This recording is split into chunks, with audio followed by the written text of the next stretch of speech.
Ocarina of Time, every single character serves a direct purpose, but they don't all follow the same rules. Go up to Death Mountain and you meet the Gorons, a civilization based on speed, noise, and sheer physical momentum. They roll around, they bounce, and they build their lives around constant chaotic motion or no motion at all. It's one or the other. But then, when you travel to Zora's domain, life is moving at a glacial pace. Here, elegance and stasis are clear, defining traits. Their king is literally so slow.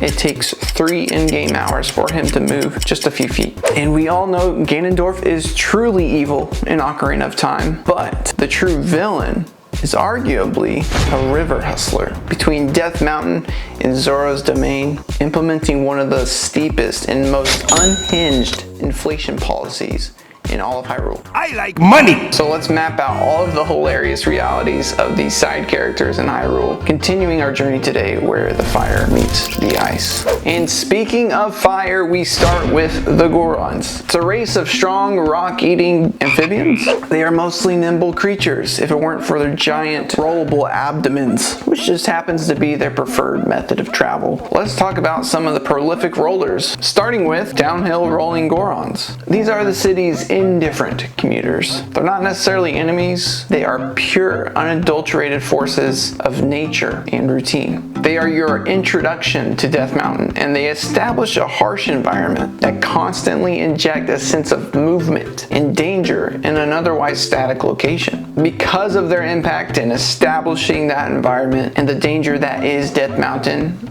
I'm gonna give him B tier. Next, we have the ginormous rolling Goron. You enter Goron City, and one of the first things that you notice is this ginormous Goron rolling around on the middle level in Goron City. The moment that you see him, stakes are established. He's not just rolling, he's marking a transition point for Link, realizing, oh, what do I even do with that? Like, how do I stop that thing? And when you figure out how to stop him, stopping him with an explosive little bomb is one of the game's early, satisfying accomplishments outside of the main quests. And so for that, I've got to give him A tier for all of this, so we'll put him there. Now, fast forward 7 years. In place of big rolling Goron, we've got little rolling Goron. And the sheer difficulty of stopping this little guy, zigzagging around, does elevate him a little bit. He is less about the spectacle of this ginormous Goron and more about the precision. Okay, you've done this before, now can you do it again with a little bit more accuracy? Now for all of this, I would probably put him at like C tier, but this little guy's named after you because of what you did as young Link 7 years ago. You now have a brother Goron with the same name. So due to the impact in the story from yourself 7 years ago, I've got to bump him up a little bit to B tier. Now, not every Goron in the city is interested in rolling around all the time. Some kind of just prefer the quiet life of commerce and trade. So starting off this list, we've got the big Goron that's stuck in the cave. His name is Medigoron. And this guy is the hilarious tragedy of an unfulfilled promise. You meet him as young Link and he's like, brother, I can help you out. Just give me 7 years. Time jump exactly that amount of time. And so Medigoron, in all of his might in his cave, spends 7 years cooking up a weapon called the Giant's Knife. Link can't even use his shield with his sword. Promise fulfilled for a moment, because otherwise if you attack any enemies within 3 hits or within hitting a wall, the sword immediately breaks. And this sword cost you 200 rupees, quite a bit of money for it to just immediately break. I initially want to put him at D tier. It's kind of a hilarious story and shows the decay of the Goron expertise after Ganondorf removed their food supply for a while. This guy was probably just, trying to survive. He's gotta have a large metabolism. I'll move him up to C tier because that's pretty funny.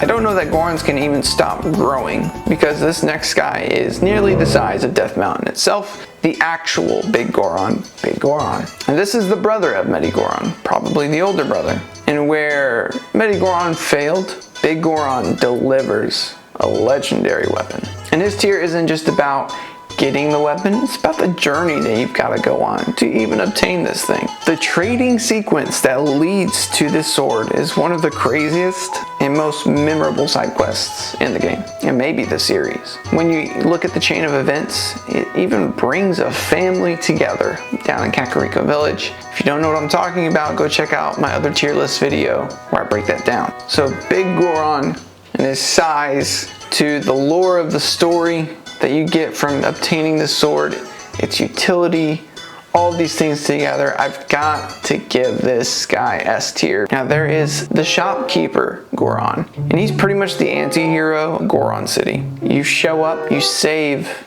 Goron City, the civilization that is within, and his reaction is a polite thanks, followed by an immediate pitch for, are you gonna buy some bombs or what? So he is laser focused on his business, on capitalism. His story is one of unwavering commerce, a rock of financial stability in a city of rolling turmoil, and he just doesn't care. But considering all this, I'm going to slot him in at C tier. Now what about all the other normal Gorons? Rather than judge them all individually, I'm just gonna lump them all together. Now these guys are all over the place, causing mischief, sounding annoyed that someone even dared to walk up to them. But they're all ultimately a little grateful for, you know, saving their lives from being fed to a giant fire dragon. The hilarious thing in all of it is they were so accustomed to eating rocks from Dodongo's cavern that they refused to eat literally anything else when there's rocks everywhere. I'm gonna put them in that C tier. Leaving the sulfurous heat of Goron City and Death Mountain, we move to the cool, flowing, rushing cool water of Zora's River. But you can't get there without coming across a few river hustlers. This brings us to Magic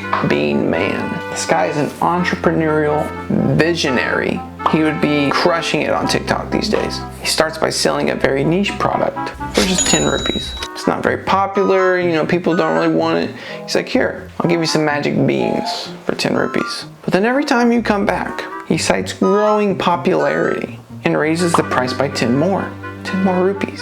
And by the time you're done buying these magic beans from this guy, before he runs out, you spent 550 rupees just on magic beans. And so he is the master of the side hustle. And more than that, the magical platforms that the beans produce literally reshape the world that Link lives in the future. So I gotta give him A tier for being a world-shaping architect. And where we were once hustled for rupees, we are hustled for songs by a bunch of frogs in the river. If you come up to these frogs, they're a fun bunch of guys. Their quest is simple. Their reward is meager, but their contribution is a joy-filled little puzzle that you get to discover. They're a fun, optional respite from the world-saving Link's typically doing. It's not like world-changing, so I'm gonna slot them in at C tier. Now you've made it through the river hustlers and up into the waterfall. Welcome to Zora's domain. Welcome to the Zora's life of elegant stasis. Now when you walk up to any normal Zora, we'll kind of do the same for them. Kind of group them together.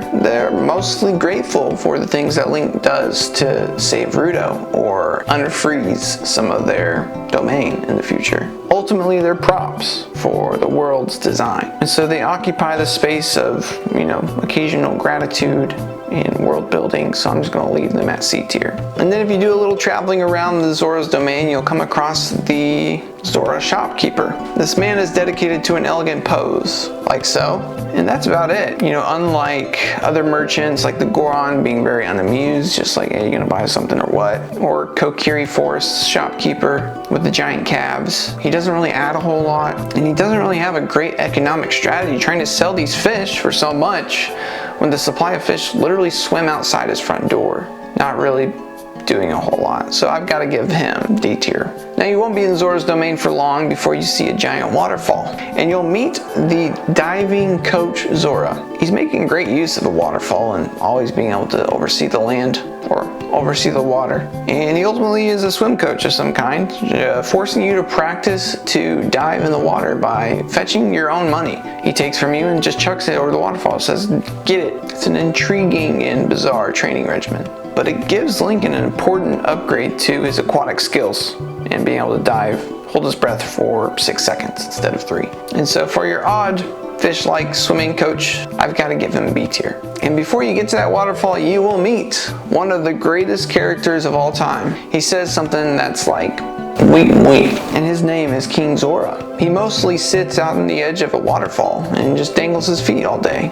It's a great thing for a king to do. But his contribution to the story is truly profound. He is the guardian who must be satisfied, the grieving father who must be healed, and the vessel through which the Sage of Water is found. And he is extremely slow at movement. It takes him literally 3 hours to move just a couple feet in the game, and I break down how long it takes him to get to Lon Lon Ranch this way in my other video. Go check that out. And on top of all of this, he has one of the most iconic lines, weep, weep. So for that sound alone and his slow, ginormous body, I have to give him S tier. There's no other spot where you can put him. S tier for him. Now, King Zora is the father of a child. We don't know where the mother is, so that's interesting. But it's Ruto. Ruto is Link's betrothed. Her story is one of a demanding, spoiled princess of water who ends up maturing into a legendary water sage. Her dialogue is mostly belittling of Link at first. As a spoiled brat, matures into accountability, saying, Link, what the heck? Where you been for 7 years? We're engaged. You've been making me wait. What is this? And to that I say fair. But her journey really goes from a very selfish attitude in trying to get her way and not needing no man, to ultimately putting her life on the line for the people of Hyrule and becoming the Water Sage. And so I'm going to give her an S tier designation. Now, you can't leave Zora's domain without first visiting the fish that all the Zoras worship. His name is Jabu Jabu. This is a fish with a crown, worshipped by fish people, who willingly carries an entire dungeon within his gut. He's a very bizarre but magnificent god of the river. In a piece of environmental storytelling that is so surreal, I can't give him anything as low as B tier, so I've got to give him A tier for Jabu Jabu. A tier. Now you would think that's the end of the list, but Zora's domain connects a waterway to the Lake of Hylia. So you dive down through this tunnel and you pop up in the lake where the Zora's world meets the secrets of Hyrule's science and some folklore. Speaking of science, you have the lake scientist. He's a ghostly looking dude and a quest giver, a lore connector. In fact, he has a student or students over in Kakariko Village. One being the old lady that sells potions at the potion shop, and also has a student in the chicken lady that comes to him to try and breed chickens to make a hypoallergenic version that fits in your pocket. Very interesting. And not only that, he teaches Link about world's deepest physics, keeping track of how deep Link can dive.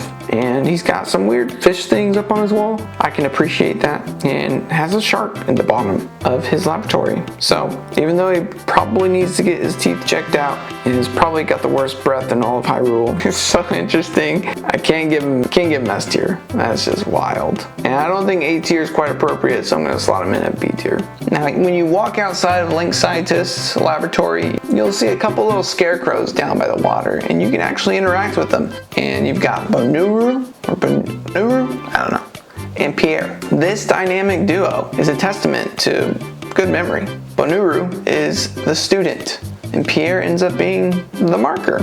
What does that mean? Well, their quest is an exercise in time and memory, where you teach Bonuru a song as young Link. And when you come back and evidence that you know that song to him as adult Link, you unlock this interesting dynamic where Pierre, in some parts of the game, will pop up. You can use Pierre's body for your grapple hook and shoot yourself up to his location. So they're mostly there for fun and finding secrets and all the gold skulltulas. Can't really give them a whole lot, but I'll slot them in at C tier. Which brings us to our last character at Lake Hylia, and you probably know exactly who I'm talking about. It is the fisherman at the fisher hole, that random door at the lake. He just owns fishing rods that he just lends to people that somehow find his fishing spot. He's mostly positive kind of guy. He doesn't really have a great appreciation for sinking lures for some reason. Rewards Link with some good stuff. Piece of a heart, some rupees. You can eventually earn your money back if you want it.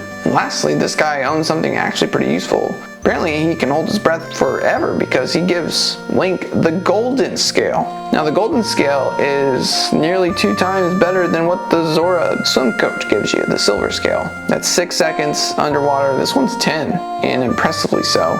So the fisherman might be an undercover Zora, I'm not sure. He's always scratching his back and grants you access to one of the most chill, relaxing environments in all of Hyrule. And also a little stressful when you're trying to catch a fish, because it's like enemy music pops up. Teaching us patience and perseverance, I've got to give the fisherman A tier. But that's it, we went from Goron City to Zora's Domain, and even out to Lake Hylia. Let me know your thoughts below on how I did on this tier list. Give the video a like if you enjoy this and consider subscribing. I've made other tier list videos, go check those out. But thanks again for watching. Until the next one, peace.